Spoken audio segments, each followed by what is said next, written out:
គឺចុងបញ្ចប់វាសនាបានកំណត់រួចអស់ទៅហើយ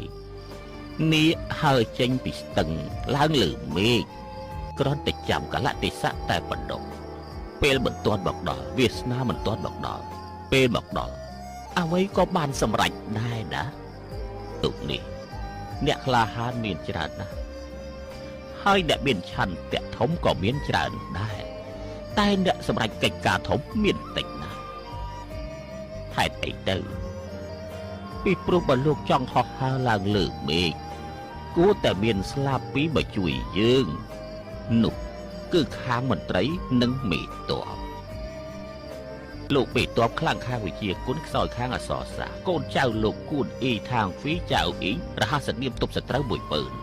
លើលោកនេះមាននាគដេកនឹងកូនមយូរាឲ្យតែទទួលបានម្នាក់គឺទទួលបានទឹកដីនៅពេលចុងក្រោយវាសនាបានកំណត់